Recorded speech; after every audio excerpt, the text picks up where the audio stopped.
tal? Bienvenidas y bienvenidos a un nuevo programa de Aprende en Casa. Una opción con la cual pueden acercarse a los contenidos de las materias y áreas de segundo grado desde sus hogares. Esperamos que se encuentren muy bien y que estén listas y listos para iniciar este programa de historia titulado Herencia Cultural, Herencia Desigual. Veamos de qué va. Seguramente tienen muy claro que las tradiciones de México forman parte de nuestro patrimonio cultural y que cada una de ellas tiene un origen histórico. Actualmente seguimos practicando algunas costumbres y tradiciones que vienen de la época prehispánica, pero también hay otra gran variedad que proviene de la época virreinal. Todos conocemos por lo menos una celebración de origen virreinal o probablemente hayamos participado en alguna, aunque quizá no tengamos muy claro cómo surgió. ¿Qué celebraciones son tradicionales en su comunidad? Recuerden que nuestra vida actual y la forma en que está organizada nuestra sociedad es el resultado del proceso de mestizaje que se vivió a partir de la llegada de los españoles y de otras culturas a América. ¿Qué recuerdan sobre el mestizaje? ¿Qué otras culturas se mezclaron con las tradiciones indígenas? El resultado de esas combinaciones lo podemos encontrar actualmente en nuestras tradiciones, costumbres, danzas, fiestas y gastronomía, por mencionar algunos aspectos. Los invitamos a ver el siguiente video sobre esas tradiciones que podemos denominar como ancestrales y que son parte de nuestra vida cotidiana, para tener un primer acercamiento del tema. No olviden tener a la mano papel y pluma para anotar sus comentarios, preguntas o nuevos aprendizajes. Seguramente alguna vez has participado en una fiesta en honor a un santo patrono, degustado un mole o bailado una danza tradicional en la escuela. Pues estas, como muchas otras expresiones que forman parte de nuestra cultura, tienen su origen en la época virreinal. ¿Qué expresiones actuales son parte de la herencia cultural del virreinato? Te invito a echar un vistazo a nuestras tradiciones. La época virreinal en la Nueva España conjuntó elementos indígenas, españoles, africanos y asiáticos, donde se fusionaron prácticas, creencias y tradiciones que dieron origen a la cultura novohispana, de la cual actualmente somos herederos. En nuestra vida diaria podemos ver, oír, hablar, sentir y reproducir diferentes expresiones de este pasado virreinal, que hallamos en la arquitectura, la pintura, la música, el lenguaje, la danza, la gastronomía y la vestimenta, entre otras manifestaciones culturales. Durante la evangelización, las órdenes religiosas recurrieron a la pintura, el canto, el teatro y la danza para enseñar la fe cristiana y rendir culto a sus santos. Resultado de esto son las pastorelas y las festividades de Semana Santa o Corpus Christi, que son representaciones o recorridos que se hacen de un lugar a otro con una imagen de carácter sagrado. O las peregrinaciones a lugares religiosos, como a los templos de la Virgen de Guadalupe y el Señor de Chalma. O el carnaval, que era una fiesta católica que incorporó elementos profanos, danzas de origen prehispánico, bailes e instrumentos africanos, así como disfraces y máscaras. En la música destaca la pirecua, canto tradicional purépecha de Michoacán, que se interpreta tanto en lengua indígena como en español, y es resultado de la fusión de elementos de origen prehispánico con cantos religiosos de los evangelizadores. De origen prehispánico son algunos de los espacios destinados a las festividades. Por ejemplo, anteriormente, en el Cerro del Fortín, ubicado en los valles centrales de Oaxaca, se encontraba un templo mexica dedicado a Centeotl, la diosa del maíz, a donde los indígenas llevaban ofrendas, pero durante el virreinato, en ese lugar, se adoró a la Virgen del Carmen e inició la festividad de los lunes del cerro, permitiendo la conjunción de elementos españoles e indígenas. En el siglo XX, esta fiesta fue la base de lo que hoy en día conocemos como la Guelaguetza. En la actualidad, una fiesta patronal es impensable sin fuegos artificiales o una posada sin piñatas, Estos elementos tienen influencia asiática en su origen, al igual que las especias, el mango, el tamarindo, el papalote, el rebozo, el paliacate y la talavera poblana. Asimismo, encontramos elementos de origen africano en géneros musicales como el son y el jarabe. Es el caso del chuchumbé, que se canta desde el siglo XVIII en Veracruz. También los hallamos en bailes de carnavales, como el de la comunidad veracruzana de El Coyolillo, donde las personas se disfrazan con máscaras de figuras de animales y danzan al ritmo de los tambores. La influencia africana también está presente en los nombres de algunas localidades de Veracruz, como Mandinga, Yanga o Mocambo. En bailables como la danza de los diablos, el maracumbé y el fandango de Artesa. Y en instrumentos musicales como la marimba o marimbola, el tambor de fricción y las quijadas. Respecto a nuestra gastronomía, encontramos el mestizaje novohispano en el uso de algunos ingredientes como hierbas, chile, frijol y maíz de influencia indígena, combinados con carnes europeas, cereales y cítricos árabes, frutas y verduras africanas, así como especias asiáticas, por mencionar algunas. Tamales, pozole, michotes, mole, chiles en nogada, buñuelos, bizcochos, mazapanes, ates, jamoncillos, muéganos, arroz con leche y cajeta. Son solo algunos de los sabores, olores y colores de la cocina mexicana. Las tradiciones y costumbres de origen virreinal siguen presentes, con cambios y permanencias en cada rincón de México. ¿Qué festividades y elementos culturales de tu comunidad son de origen novohispano? ¿Qué otras características culturales reconoces de nuestro pasado virreinal? ¿Qué les pareció el video? ¿Cuántas de esas tradiciones conocían? ¿Han probado los platillos que se mencionaron? Sabemos que México cuenta con una enorme riqueza cultural, heredada del virreinato y que destaca a nivel mundial por sus tradiciones, fiestas y gastronomía. Pero también es importante señalar que si bien durante el virreinato se dio un fuerte mestizaje cultural, también se formaron grandes desigualdades sociales entre la población. La sociedad virreinal estaba muy jerarquizada. Durante el virreinato se formaron grupos sociales específicos, de acuerdo con el origen étnico, color de piel y relaciones sociales de las personas. La desigualdad fue una característica de este periodo y se sigue viviendo hasta ahora. Esto se observa con mayor fuerza en las regiones indígenas y la población que vive en el campo. El siguiente video nos permitirá identificar que en México gran parte de la población se encuentra sumida en la pobreza y que existen grandes contrastes, pues hay personas que viven con lujos frente a otras que no tienen ingresos, ni siquiera para comer. Acompáñenos a verlo. La pobreza es uno de los mayores problemas que enfrenta nuestro país. Las instituciones del gobierno reconocen, de acuerdo a diversos indicadores, la existencia de 3 tipos de pobreza. La pobreza extrema o alimentaria se da cuando la población no obtiene ingresos suficientes que le garanticen una alimentación mínima.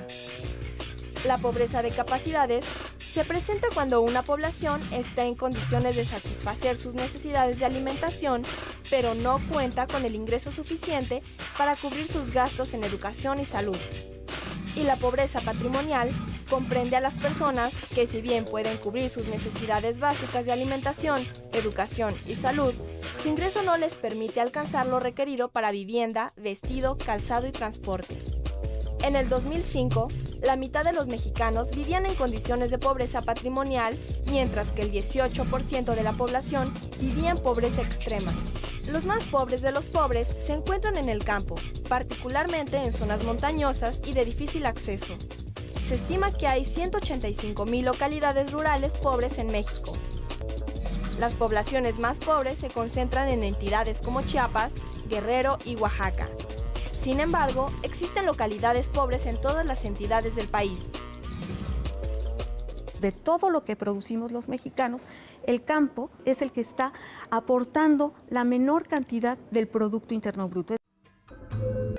México es un país con grandes diferencias en los niveles de vida de su población. En él coexisten comunidades en extrema pobreza y zonas con niveles de vida e ingresos mucho mayores. Veamos 2 ejemplos. De acuerdo al Consejo Nacional de Población, el municipio más pobre de México es Cochoapa el Grande, ubicado en el estado de Guerrero. El 76% de sus habitantes de 5 años o más son analfabetas y 9 de cada 10 no terminó la primaria. El 95% habita viviendas con piso de tierra sin drenaje ni sanitario, mientras que el 87% de sus trabajadores obtienen ingresos de hasta 2 salarios mínimos. Por el contrario, el municipio de San Pedro Garza García, en Nuevo León, es considerado el municipio más rico de todo el país. Tiene enormes mansiones y centros comerciales de lujo y un nivel de vida equiparable al de algunos países de Europa Occidental. El 98.3% de sus habitantes saben leer y escribir y solo el 10% no terminó la primaria. Únicamente el 0.1% de sus habitantes no cuentan con viviendas con drenaje ni sanitario.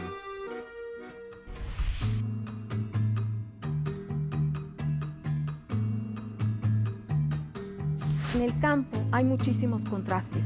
En el sentido del reparto, por una parte, de los subsidios que da el Estado, por otra parte también de cómo está la infraestructura del campo y de las oportunidades que tienen los productores agrícolas de poner sus productos pues al mercado.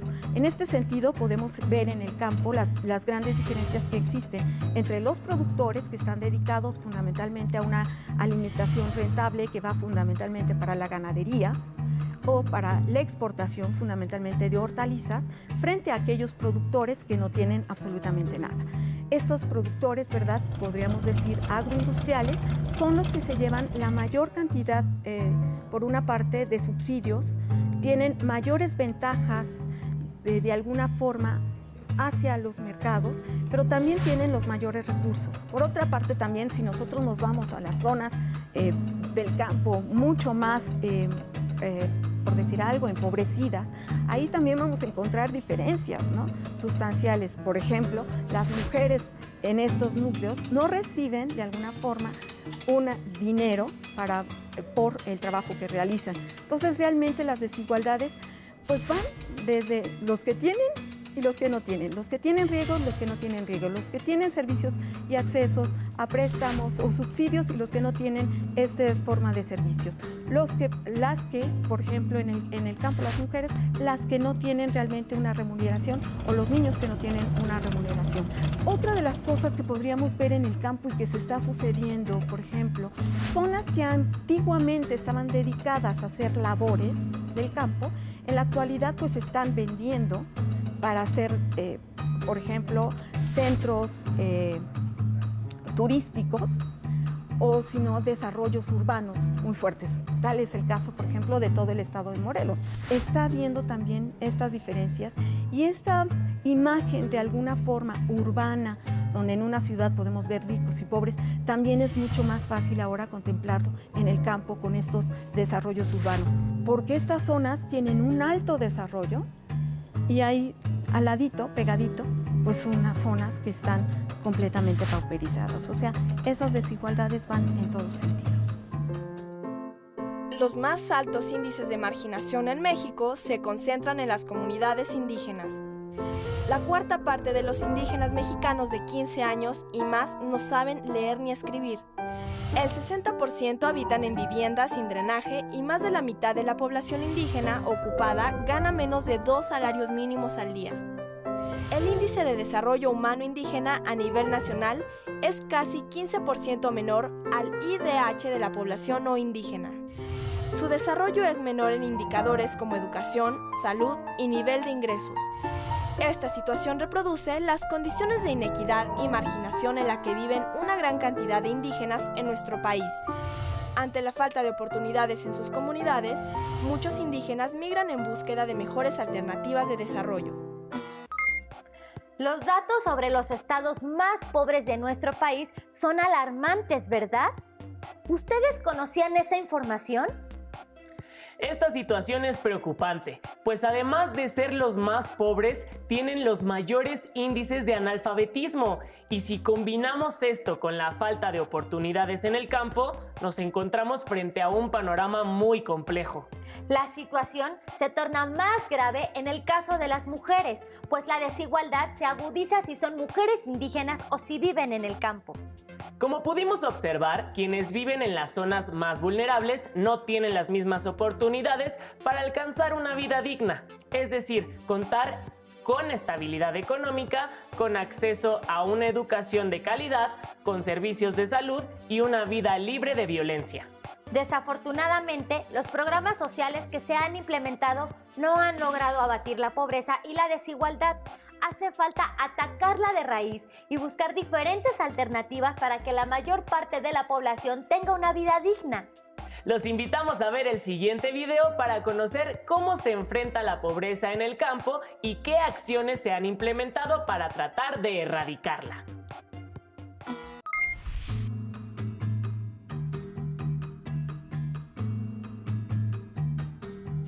Yo creo que la perspectiva es bastante grave. Gran parte de los subsidios que se están dando en la actualidad al campo o no se reciben a tiempo, es decir, no se reciben cuando es necesario para comprar insumos de las cosechas, sino que se dan mucho después. Y por otra parte, los programas realmente van más bien a atender a la pobreza, pero para tratarla de alguna manera de apalear en un primer momento, pero no para combatir a la pobreza. Por ejemplo, los programas que dan de alguna forma dinero a los niños para poderse sostener y que puedan asistir a la escuela son muy buenos, pero no están de alguna forma incidiendo en la producción del campo y en que sus padres puedan de alguna forma tener mejores recursos para poder alimentarlos. En la actualidad esto es muy preocupante porque la mayor parte del territorio mexicano, según el censo agrícola del 2007, dejó de producirse alrededor de un 25% de las tierras en México, lo cual, bueno, pues es espeluznante, ¿no? Es decir, ya el campo está siendo abandonado. Ya ni siquiera los pequeños productores o los productores que antes lo hacían para su autoconsumo, lo están trabajando. Gran parte de la población campesina en la actualidad no vive del campo, sino que vive de otras actividades, tanto de lo que le puedan mandar del exterior como de lo que le pueda dar el gobierno o ellos realizan otras actividades por fuera. Entonces esto es muy, muy preocupante y realmente las políticas no están de alguna forma atendiendo este problema. Yo creo que la política tendría que ser mucho más amplia, esta política mexicana. Por una parte, sí tratar de revitalizar el campo, quizá una política de aranceles mucho más centrada en poder de alguna forma controlar. En este sentido, habría que ver el de la renegociación de este tratado de libre comercio en materia agropecuaria. En las comunidades rurales se concentran los más altos índices de marginación en México. La pobreza afecta principalmente a los pueblos indígenas. En México, los más pobres de los pobres son indígenas. La situación de pobreza que enfrenta la población indígena y quienes viven en el campo es sumamente complicada, pues es difícil que puedan vivir de lo que el campo produce y por eso mucha gente busca otras actividades para subsistir. Algunos se van de sus lugares de origen para tratar de encontrar mejores condiciones de vida. Es cierto que existen varios programas de apoyo para grupos vulnerables, pero no son suficientes. Los problemas de pobreza y desigualdad continúan sin atenderse de raíz. La desigualdad sigue presente. Observamos que la mayor parte de los ingresos se concentran en pocas manos y que gran parte de la población no cuenta con los recursos necesarios para vivir dignamente.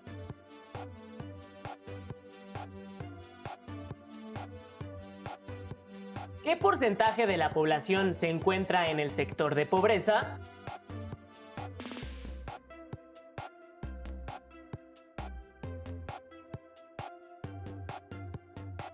¿Qué acciones hacen falta para erradicarla?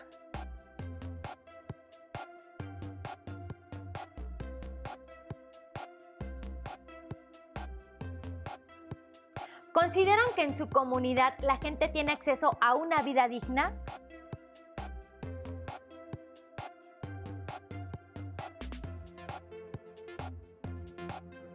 ¿Por qué? ¿Qué haría falta?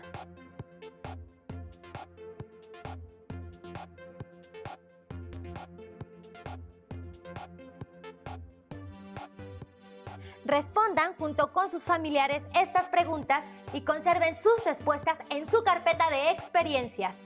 Así, cuando regresen a sus escuelas, una vez que haya pasado la contingencia, también podrán compartir sus aprendizajes con su grupo.